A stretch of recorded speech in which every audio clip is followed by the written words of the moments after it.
We're live. Hello and welcome to the Delicious Recipe. It's a Thursday here up in Thunder Bay. We have freezing rain.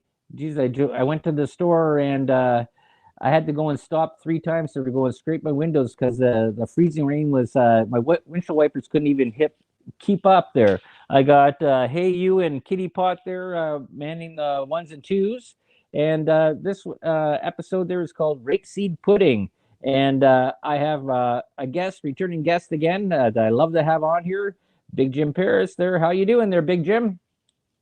If I was any better, I'd be difficult, I guess. if you had a guitar in your hand, doing really good. That's good. Price of gold was up today.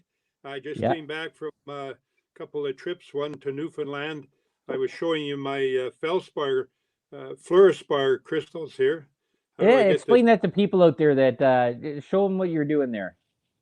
Yeah, I'm just checking out with my loop here and looking at this fluorspar crystal that came from Okay, the bird. tell the listeners out there what is a loop. Well, the loop is here's the loop, and it magnifies whatever you're looking at. So if you got some nice visible gold and you look at it in the sunlight with the loop, wow, I call it being stabbed in the eye with because the luster that comes off of gold when the sun shines on it is just unbelievable. It's beautiful. It's no wonder people kill other people just for gold. Right, and this is the thing there with that. There is that is gold the only thing that lusters back like that, or are you looking for other minerals as well? Well, right now I'm in deep into a property that has sphalerite and lead, silver, copper, and gold. Mm-hmm. Of course, sphalerite is a mineral that has zinc in it, and it's a very unique thing. It's in a volcanic environment, at VMS. We call that a volcanogenic massive sulfide environment, Right. and down at a place called Geraldton. And even though these prospectors were close, I guess they just didn't know what, with the geophysics, it helped me to interpret what was going on with the geology. Right. Yeah, this comes in a part, and this is where we're going to get in there tonight. There are people out there listening, and then welcome anybody that's listening on through the airwaves and stuff like that. And hearing this is that minerals is a big thing that I guess this is why this show is called Rapeseed Pudding. Rapeseed Pudding is that a lot of our minerals, natural resources in Canada have been given away to foreign countries through the people that you've elected. And then JT and the Muppet Gang, his father, and other ones there too as well. Like a lot of foreign investors have come in here and taken away stuff. And I've always said this time and time again: you fix your house first before you fix the house down the street. And Yeah, I agree. yeah, and it's so sad. And then you wonder why they have like everything as technology improves, things should become cheaper. As things like you make things better for the people that live in the house before you go and do something else other ways. You don't just go and rape it and give it away to other countries that do stuff with it. And I think that's a big thing that people should go and look at when they go to vote and say, like, who are you in bed with, right? Who's Yeah, giving you who's giving you the little finger? It, that's you mean the middle finger or the little finger? well, the little finger there as they're in. I can't go any further than that, but. All right, well, There was a story there. I remember you told me about a guy there that was like after they got a mining claim there, he says, "Oh yeah," it says I'm gonna go down to Toronto and have sex with a black woman, and then he pulled down his pants and he stuck a beer bottle up his ass, something well, like that. that's all news to me. I must have been in Okay, well, that's a story I remember. Anyways, maybe it was my story, but anyways. You actually there when that happened? No, you told us that. You told me that story there back up when we were in the Jacobies. Made up story. Yeah. I have a fantastic imagination, something like Y- John Lennon. He had an amazing Number imagination. 9. Number nine, number nine. Anyway, yeah, I just wanted to tell your listeners about this fluorospar because there's Yeah. a fellow by the name of Lyndon McIntyre wrote a book. He was from Newfoundland, and the guy from New York owned all these fluorospar properties in Newfoundland, Hmm. and the government gave him a contract to mine this fluorospar. And I didn't know until I read the book that it was crystals were actually used in atomic bombs, which is pretty Really? amazing, really. Yeah. And, Well, that sounds very, very interesting because you know why? Because when you're looking at things that the U.S. government is doing and going into exploration into these third world countries and basically disrupting their governments and that to get in there and stealing their resources, you got to have to wonder why are they doing that? Because the U.S. has a limited amount of resources. They have a lot of oil there too, but not as much as what the oil sands have. well, But it's all for profit, all for making money. right, Uh, there's not just the U.S. that's doing that. The Chinese are doing that. The Russians yeah, have done it for a long time. yeah, The Canadians are, we have two-thirds of our mining society, our business is out yeah, of Canada. It's around the world. yeah. Well, I even looked up there. I said I looked up. There's 32 companies that are working in the oil sands, and there's only two of them that are Canadian. Yeah, well, that's the irony of it all. We've got foreign companies in Canada, and Canadian companies are working in places overseas. But it's a whole new world now, and within the last couple of years.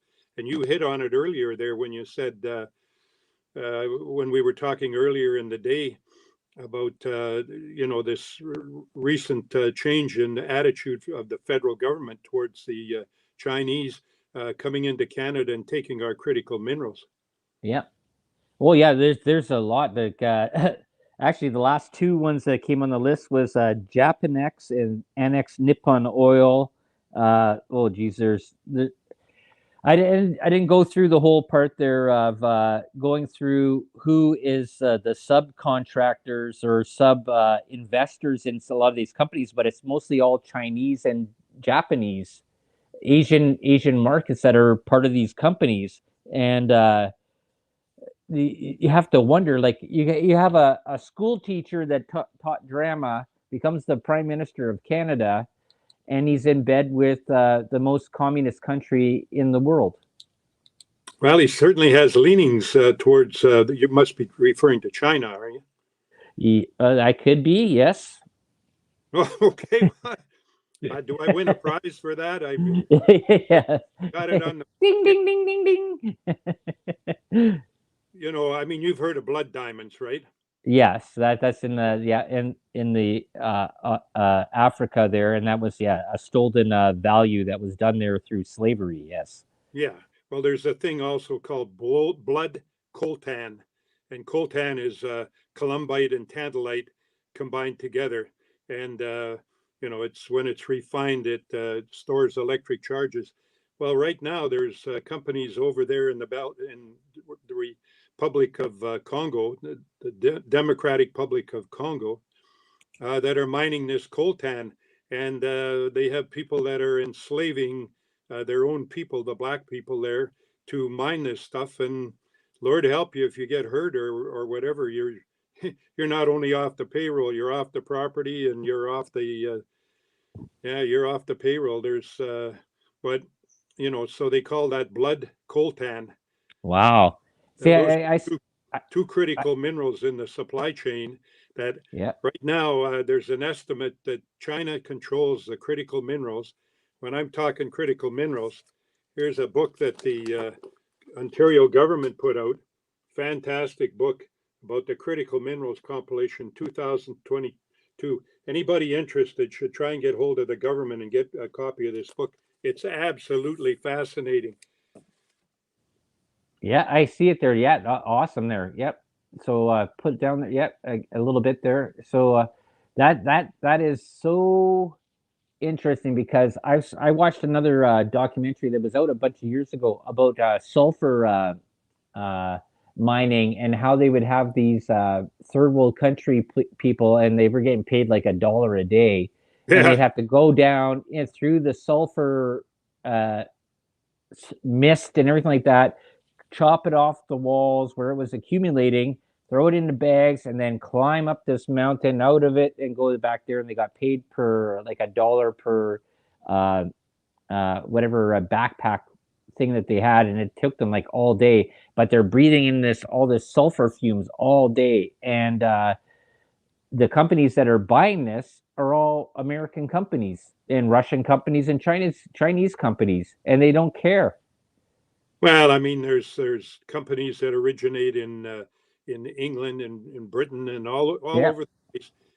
It's POP, profit over people, and Mm-hmm. I mean, the things that are done, like in the Democratic Republic of the Congo, there, it's pretty. There's documentaries that you can go on and watch and read about it. I Right. was I was reading this list of comments about all these people that watched the documentary, and they were just aghast at Yeah. the inhumanities that these people, they're standing there where they're forcing these people to work with machine guns and rifles, and Mm-hmm. the people have to go down in there. And you're right, like $2.50 a day, and you have to be very careful, just like in the diamond mines, if they see you slipping anything into your clothing or whatever. Oh yeah, that, Good, that that that was a part in that Leonardo DiCaprio movie there, Blood Diamonds, and right? they would have people walk through, and then they would search through and rip open their mouths and their anuses and stuff like that to go make sure that they hadn't slipped a diamond inside there that they were smuggling out, right? Yeah, And if you did, you were basically killed, right? And but there was it's basically almost like how uh, the Israelites were done by the Egyptians that are building Egypt, right? So they were just the slaves, right? You're going to get you to work for us to do all the hard stuff, and we're just going to give you bread and water. That's all you get to live on. you seem to be having a fascination with anuses tonight. Is there Yeah. any Well, particular reasoning or? well, well, it says, well, because it's usually men, right? It says, well, I could say vagina, but there was not a lot of females that were working in the mines, right? They were back at home. That's where everything else there. So you're just looking at cavities where you can go and hide stuff. And Yeah, well, I guess the anus is one of those places for sure. yeah, That there was guys worked in the gold mine. Can you imagine? I hope it was a piece of gold that had some smooth edges on it, because most of the gold I've ever seen that was worth stealing, yeah, was pretty crystalline, and it's pretty sharp and nasty. If you just even to touch with your fingers, it's prickly. yeah. But Well, isn't gold there usually attached to quartz or something like that? Eh? Is that what it is? Or when you yeah, find but a quartz vein, so quartz is a crystal which is very sharp and pointy. right, right. Well, but when you're stealing gold from a mine, and when you're basically what they call high grading, you're not interested in the quartz. You're just interested in getting as much gold as you can. Mhm. But there's in the old days there was guys used to carry it out in their lunch buckets, and then the mines caught on to that, and then they developed more. When my dad worked at the Coney Orm mine in Schumacher, he used to tell me the story about going underground on midnight shift, and this fellas they had a whole muck car full of high grade gold, beautiful high grade specimens of So gold. what does high grade mean Well, that's when you're for the listeners out there? high grade means something Show that's where the gold is going to be worth the most when you like get it. showing flex or something like that, or Uh, well, I got a piece of high grade around here somewhere. like Maybe. something that is visible that you can see that would be called high grade, or because a lot of the gold there that they're doing that they pull up like 10 tons of ore, and then it has to be crushed down, and then it goes through a chemical process, and then you get like maybe an ounce out of it. Yeah, like when you're talking about there's a chunk of ore with it's quartz, and Yep. Yep. you can see some of the visible gold in there. Yeah. This is Okay. from property at Shining Tree. You know where Shining Tree is. Yeah. Oh, yeah. Yeah. And but I mean, that's as far as the gold in here, this would be considered high grade because there's so much visible gold in it. Although a lot of this stuff right out of the vein would be a lot richer than this, but Right. I mean, they have to crush this up and extract the gold out of it. But this would be considered high grade. But the stuff that was stolen out of the mine came right out of the veins, and it would be just totally gold crystals, not or gold material. No Wow. quartz, very little quartz. Yeah, see, this is a thing there. I remember in stories of ancient texts, there's that gold nuggets would be lined along the rivers there back a long time ago through Africa and Middle Eastern in the Middle East. And I was always like this is actually like flake, like nuggets or stuff like that. That is gold that is mixed in with a rock. And I always found this sort of interesting is that we don't see that. Well, I guess a lot of people.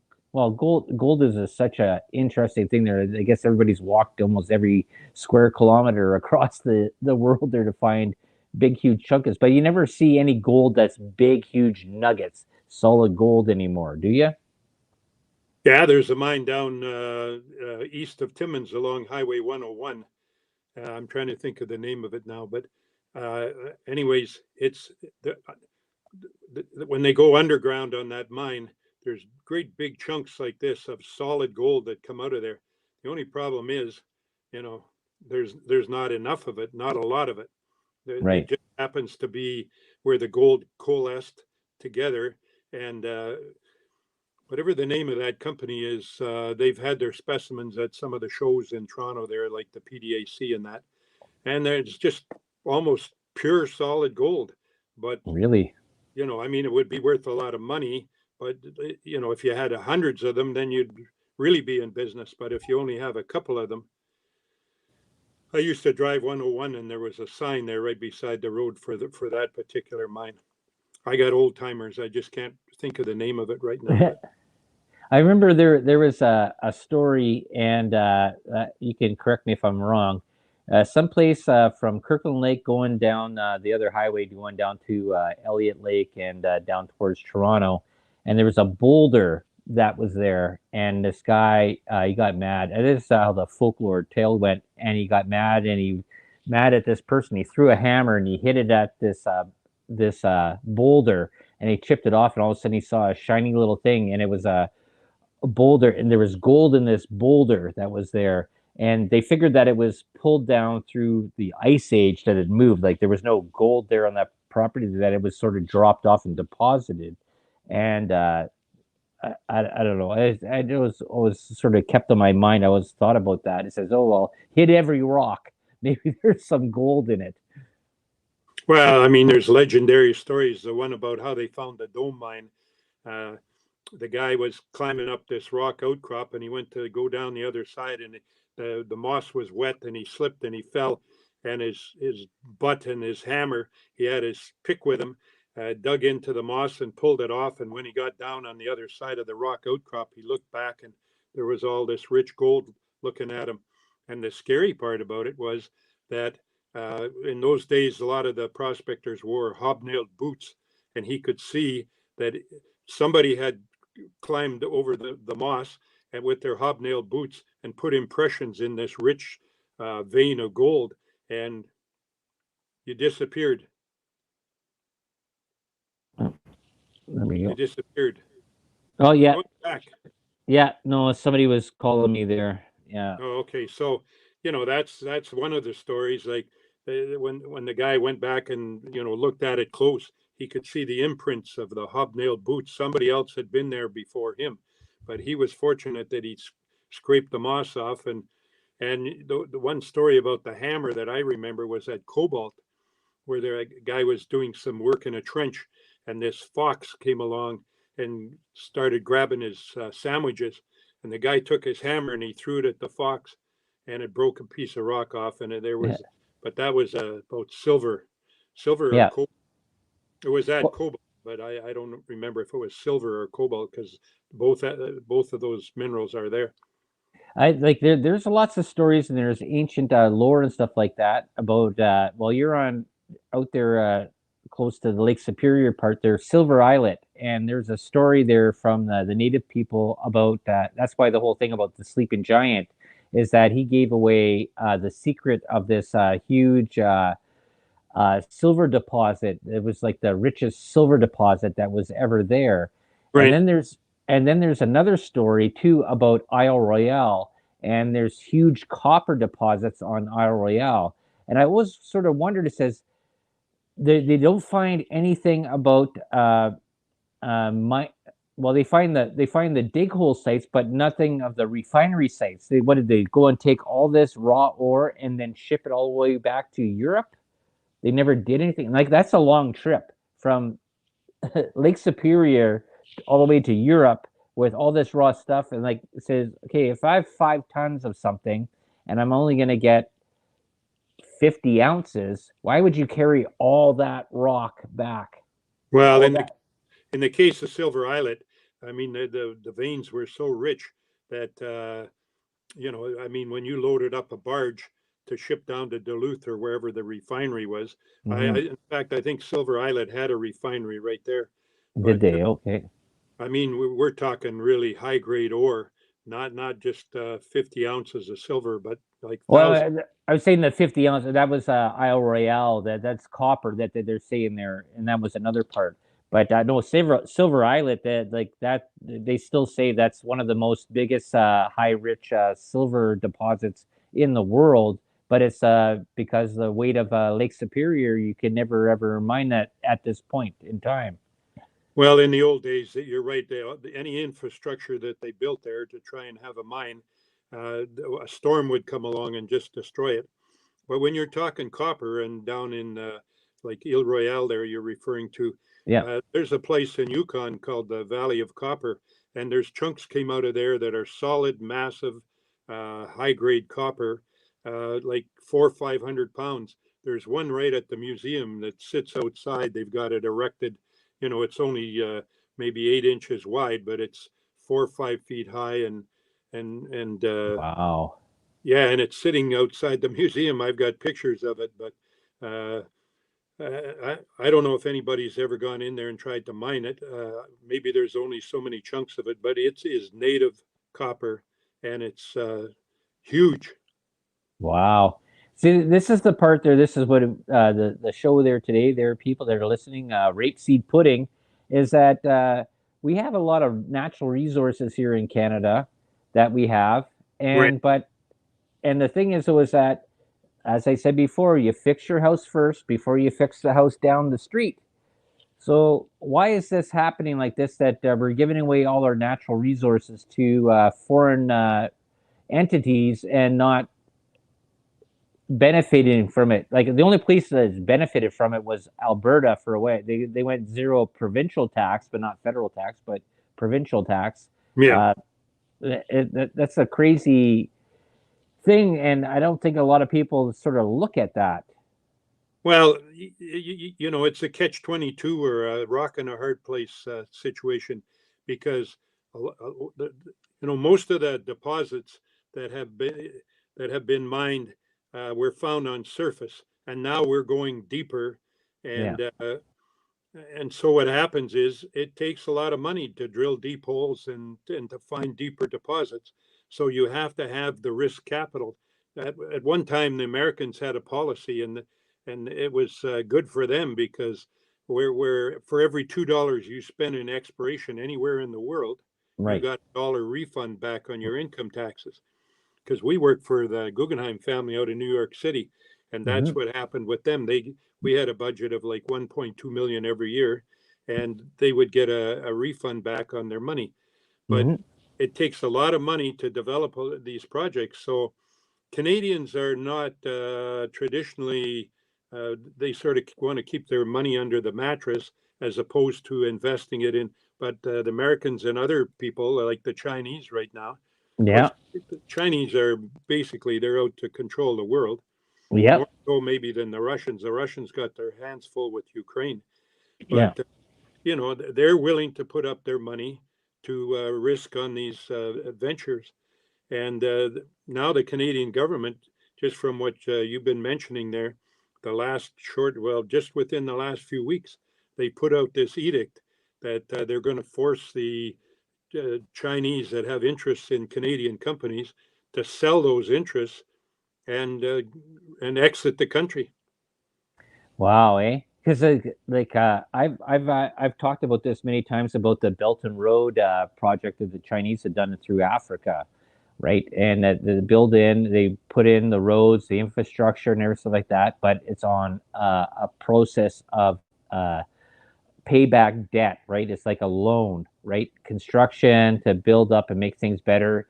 Give people I have a cell phone and the thing like that. It costs me here in Canada, if I want to buy it outright, it's about $1,400. But in third world countries, it costs them $10, right? And free programming and free interest, right? It's all about tracking and stuff like that. And go into that conspiracy theory at another time. But the thing is, though, is that third world countries seem to have a lot more better things than we have in New World North American countries, and it seems to be is that it's all about resources.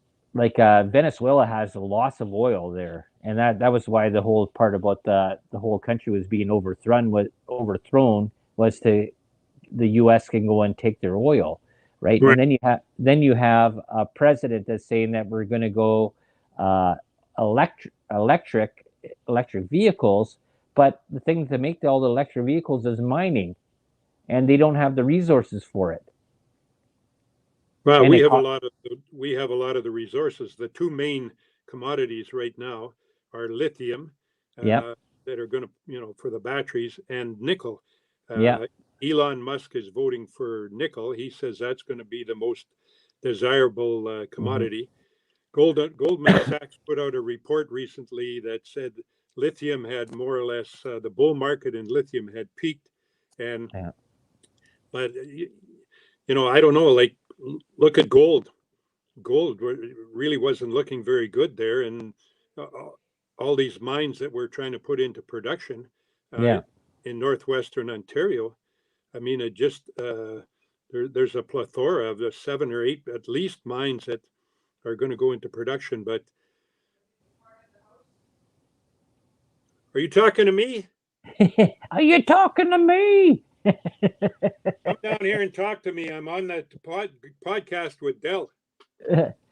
No, the thing is interesting, and like I've asked this question many, many times, and I've said this, and I've asked this even to you: why gold? And gold is the only mineral that doesn't degrade, and that's the Right. thing. And it's a good conductor of electricity.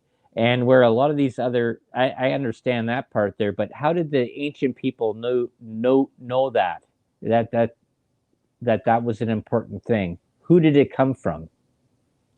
Is Audrey there? She want to come in and say hi? She's trying to get on her computer, Del. So Oh, okay. I don't know. She should be able to. Shouldn't she be able to pick up the link? Well, she should be able to watch it on YouTube. She can be watching this on YouTube on UFO Gods and Extraterrestrials or UFO Paranormal Radio. UFO Paranormal Radio is done twice. Or she can go to the Delicious Recipe on Facebook, and she could be watching it there live there too as well. All right. Well, I've got another podcast or whatever you want to call it, a Zoom thing at 8 o'clock. As soon as we get finished here, maybe that's what she's looking for. Well, I don't know. What are you basing that on? You're talking about these ancient people. How did they know that? Gold... I just always found it sort of interesting. Is that why did gold become so valuable and so important? Right? There's a part missing in history. Like, you got to figure is that the law of threes: 3 minutes without air, 3 minutes, 3 days without something, and then 3 weeks without food, right? Those are the most important things there. Then you have to look at the other part is that a rock you can't eat. You can't eat a piece of stone.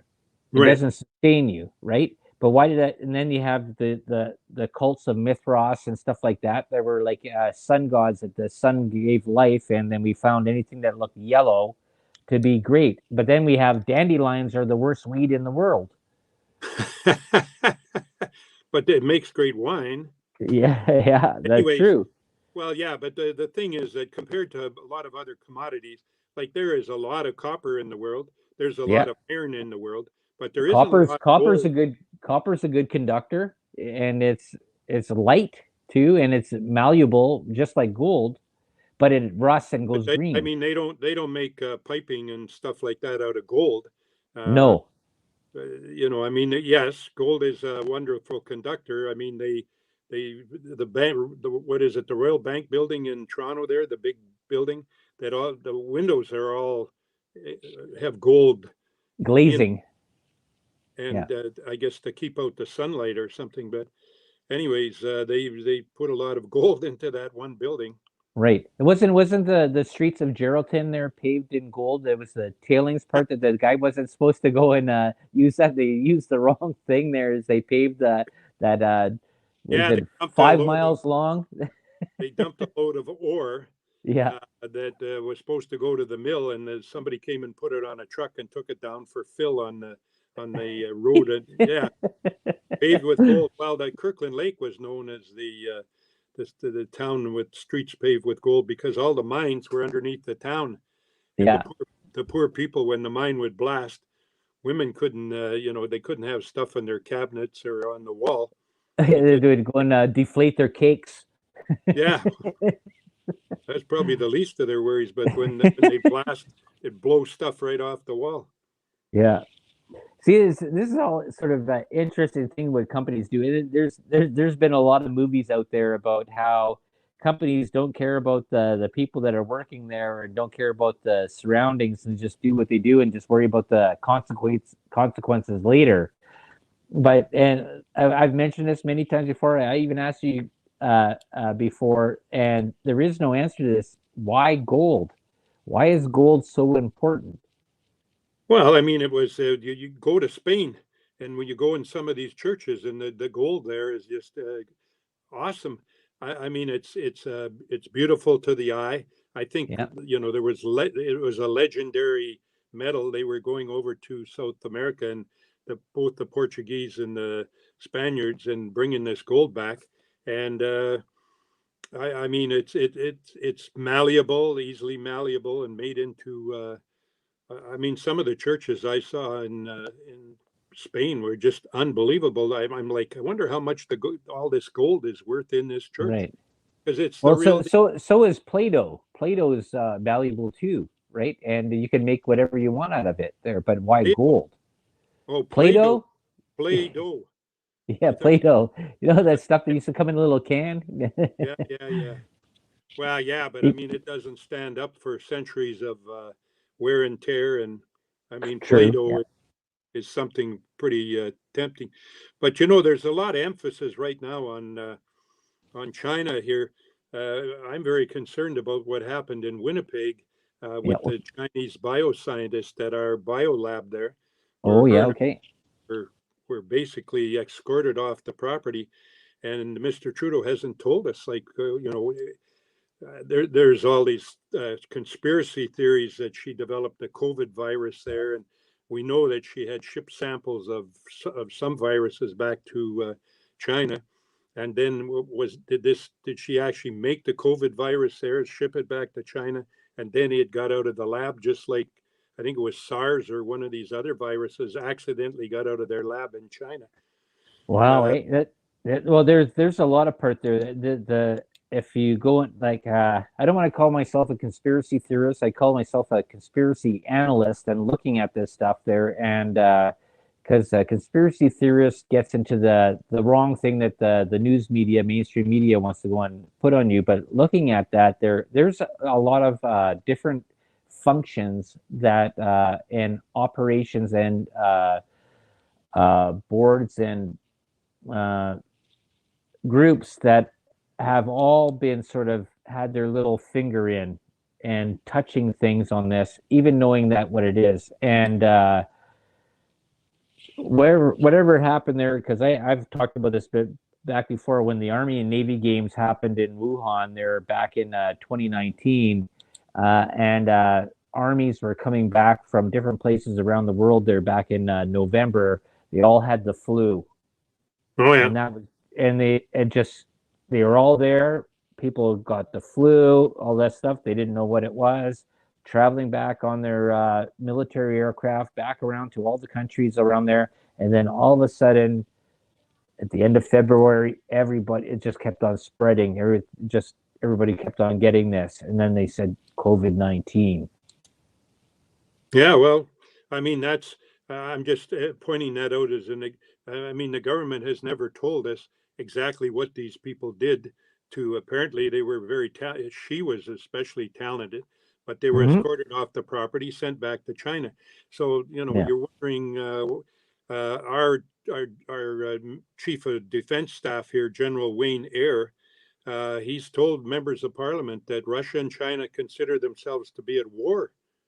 Can yeah, you? Yeah, it's a cold war right now, but they're at war with the West, and Canada's got to smarten up and realize this, that yeah, these people, they can see our weaknesses. Have you heard anything about these cells that are operating here? That the Chinese apparently have yeah. cells in Canada I, where yeah. people Well, are. Go ahead. actually, I talked with Laura Lee about this. We did this about 3 years ago, and we had a big, huge conversation when I was doing the panelist show there here on UPRN. And I said, yeah, Canada was training Chinese military in Canada for Cold War, like cold temperature operations. Oh yeah. And then they were says that's not happening. No, no. I says no. They actually are. They're being trained here in Canada in the north in the wintertime to learn how to fight in the winter and how Oh to yeah. survive. And they're like, no, no, that's not happening. But it was actually true. It was actually happening. And then you got to figure that JT and the Muppet Gang there, that's what I got that call him, so it doesn't get shut off, whatever. But JT, uh, he said in many interviews is that he emulates and wants to be more like China. And China is a communist country. So what are you saying there? You're a drama teacher that is on the laurels of your dad, who was actually very corrupt as well. That he stayed in power for what 27 years, and he screwed up everything. And basically, it made the government more as a financial thing to make your family more rich than help the Canadian culture. All right. Well, I guess that's a whole other story that we could spend a couple hours on. But what's got me like number one is I'm concerned for the future of the world. Like I got children and grandchildren, Right? and between the Russians threatening to use nuclear weapons Oh over yeah, in that's new. Ukraine, Mm-hmm. and all I have a geologist buddy that says, well, you know what? The Earth goes through these cycles, and we're in one of the we had the ice age where there was 800 feet of ice above us right here in Thunder Bay, and Yeah, yet we've had fires and floods and all these tremendous like right now. Isn't there another hurricane hitting Florida? yeah, yeah. There's one that's hitting there right now. Yeah. Yeah, and when I was in Newfoundland there a month ago. We were. I won't say we suffered, but we experienced the force of Mm-hmm. Hurricane Mm-hmm. Earl. We had rented a two-story house where we were working out of, and on our project, and it was. I thought the house was going to blow over or blow away, and all the siding blow Yeah. off it.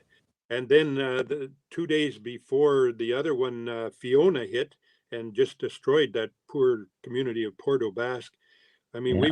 we were lucky to get out of there and get back to Thunder Bay, and then bam, Fiona. Even where my aunt lives in New Brunswick, and where my mother's people are from in Prince Edward Island, Stanley Bridge.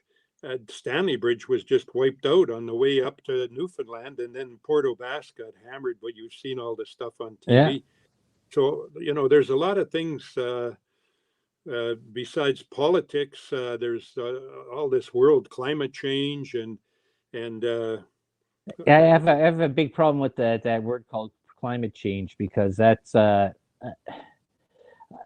was a environmental engineer, went to school for that, and I have a big problem with that term because that's used so loosely.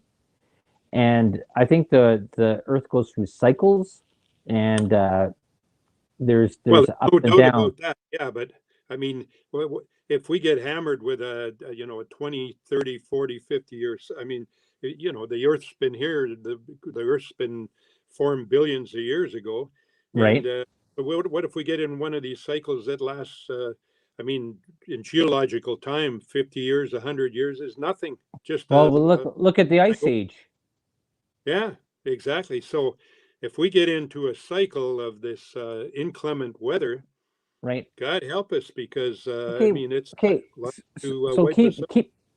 keep it on that there. So you look at the late Ice Age and how long did that last, right? Yeah, Where it went thousands. down there, and so now we're in the part that there's no Ice Age. Right. So if there's a new Ice Age coming, that's just a cycle, Yeah. Yeah.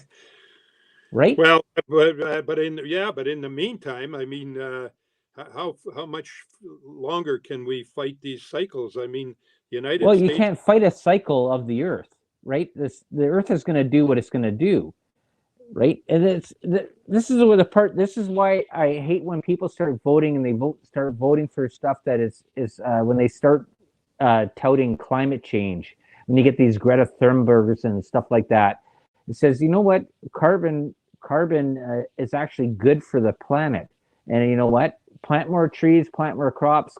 They need carbon. That causes photosynthesis. It creates more oxygen. And they're saying, well, okay, well, let's stop doing all that stuff. Let's go to electronic vehicles.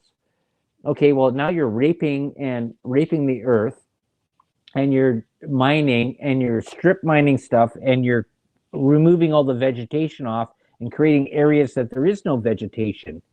So how is that beneficial? And you're putting something. Now, what are you going to do when that vehicle, you have to go and get rid of it because the battery doesn't work anymore? It can't recharge it. Now you have to find a dump site that has become radioactive. Okay, now what are you going to do with that? Okay, now you're polluting. Yeah. Well, Never the afterthought is ever thought. It's the first thought is thought, this is better, but never the afterthought of recycling ever is thought. You know that only 5% of plastics are recyclable. All the rest of them go to landfill dumps. right. Well, that's a big problem too. But I mean, right now the Chinese are fueling all their big reactors there for power with Yeah. coal, and that's Mm-hmm. just creating more pollution, more problems in the. I don't know. It's Well, it's a big. it's a very scary thing there that's going through there. And you know what? With my dad there, he worked for Ontario Hydro, and they have coal scrubbers that come out of the chimneys that were putting stuff out there. And there's lots of things that are done. There's technology that was done that way.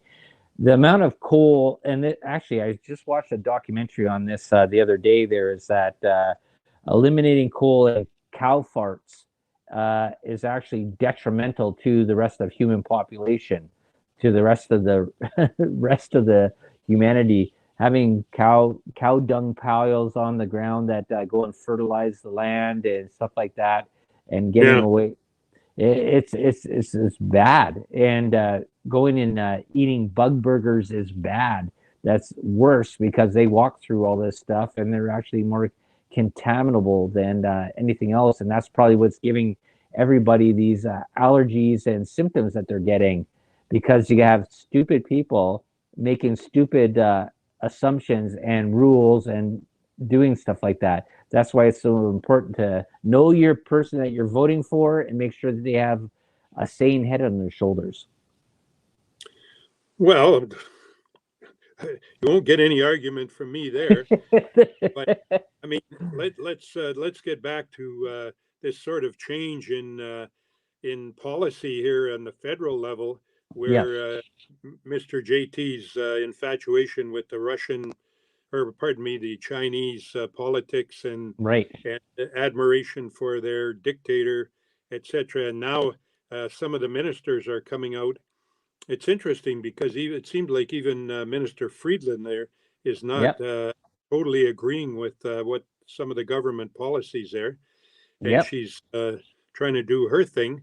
But you know, like the two ministers came out and said that the Chinese companies have got to sell their interests in, it seems to be like a cleansing. We're going Yeah. to send the Chinese back to China. Yeah. But That's not going to happen. Yeah. if we're going to train them to fight in the wintertime over here, that'll just help them get us easier. Yeah. Well, you got to figure is that back thousand years ago when the land bridge from Alaska they went to Russia and they all came across there before the big fauna area and then they moved down. That became the Mexicans and whatever else that ran around there.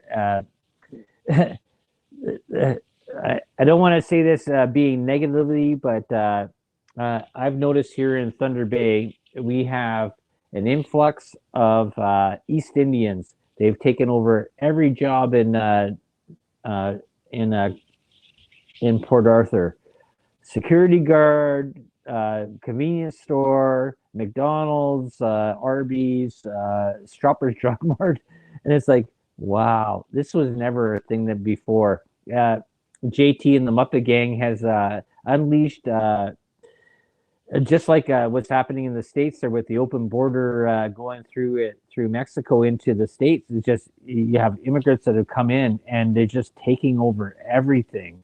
Yeah, And but at the other hand, I mean, look at it the other way. They're willing to work. We've got a lot of well, Canadians. it's not a part about work. You know, they're taking over businesses Yeah, and they're they're willing getting to work. government grants, government money. I remember I worked for a company called Carey Industries by Westgate High School there on Wall Street, and the Asian family that bought the property was given $150,000 government grant, not a loan, a grant to start No, to make VHS tapes back there, and to they make worked for 6 months. Yeah, I worked there too. I worked there right after school. I worked there for about 6 weeks, and the place went belly up, and they walked away with $150,000 and left all the equipment and just walked away. And that's the way that the Canadian government is so haphazardly dealing with stuff. well, like I see a lot of the people you're talking about working at Walmart right now, and Oh yeah. it appears that they are educated. I think a lot of these people aren't they here on student grants or student like they're going The through word is grant. Grant is the money that you don't pay back. right, right. Okay, well they're over here going to university on whatever. I don't know who's Yeah. paying their way, but I thought that most of these people end up going back to where their home country. Uh, they're willing to work for less money, apparently, Mhm. different than our standards. Yeah. Uh, My I don't mom know. was my mom was when I came back in 2007 back up here. My mom was involved with the Filipinos, and because they were going to the church and that. And what they would do is that they would work 2, 3 jobs, and they would send back 75% of their money back to the Philippines Right. because the money they made here made them like kings and queens back in the Philippines, right? So it was helping them out better, right? They'd live on like squalor up here, but send money back to their family. So no money stayed in Upsets the me, country. what upsets me is the people that I see working at Walmart when I talk to them, sort of interview them, they're pro-Russian. No. I'm like, what? You're on the side of the Russians in this war against the Ukrainians, and they Hmm. said, well, the Russians have been pretty good to us back Yeah. in India. They've come in there and done good Helped, things help, and spent money. yeah, helped against Afghanistan there too. Yeah, that's true. So Okay, well we're getting back. We're almost down to our end here, Big Jim. So this uh, show I should be 3 hours long. I know it. We could keep on going there. It's just only that I got an hour here. Anyways, Big Jim, tell them there. Tell them about your book. Tell them about where they can find you to go and check things out there. And I'll have you back on there because we have another topic to go. We have actually 2 or 3 more topics to go through, and hopefully we'll get through these before Christmas or into the new year. Well, yeah, I'd like to get that story in about my arcade empire and my Oh dream. yeah, that's the one I got there. Pinball Story, Pac-Man Fever. I already got the title there done. So Yeah, that's that story's got arms and legs that a lot of people wouldn't even believe. Back in the 60s and 70s, pinballs weren't legal in Canada, and yeah. later on, Minister Lang there, the federal government, he managed to get through legislation that made them legal, and of course they're all over the place now. I don't know. I mean, I had arcades. My most successful machine in the arcades was the foosballs. Now I can play an arcade on my phone. Yeah, yeah. And I'm a little upset about all this advertising, Gretzky and these people that are pumping these casinos, and it's so easy to I mean, it's just another way of getting your money. Okay, so 60 seconds, Jim. Yeah, well, I mean, I'm working on my memoirs. I staked 1,000 claims down at Geraldton, which I'm finished staking now, and I'm talking to mining companies, trying to get some options. I wanted to do another public company, but the price of gold was it wasn't that long ago that was a lot lower than it is today. I think it's 1736 today, but still not back up to 1900 where it was $2,000. So I'm keeping busy in my old age and going out to talk to some people here in Winnipeg next week, and I talked to some people in Vancouver today, and they're going to be at the show in Winnipeg. So leave the wife at home to protect things and Man the fort. man the fort. Woman, woman the fort. And hopefully in June, I got COVID at the mining convention. There was eight out of 12 people that went from Thunder Bay that all came back with COVID because there was no mask mandate. People say, well, even if there'd have been a mask mandate, you probably would have got COVID either. Oh, you Anyway, probably would have. Yeah, you probably got the flu. Yeah. yeah, I probably had the flu. Anyways, whatever I had was nasty, and I don't want it again. So Yeah. I'm a little nervous. I'm supposed to be at a hockey banquet or a hockey get together Mhm. tonight out at the Nebing. And Yeah. I don't think I'll go mainly because of the weather conditions, but also, again, you're in close proximity with people. And I mean, doesn't the flu kill more people than COVID does? Well, it used to do that, and then they started messing with the figures. But that's up for you people out there to go and research yourself. Like I say here on the Delicious Recipe, we throw everything in the pot. Go research yourself, find an ingredient, and maybe you go and go through that. And I want to thank Big Jim for being here on the show. And we got Michael Angley and then Michelle DeRoger later on there coming on there on UPRN. Check us out on many of our sites. And oh, geez, I'm really pushing the boundary here. Okay, thank you, Big Jim. Thank you. Save me a bowl of that rapeseed pudding.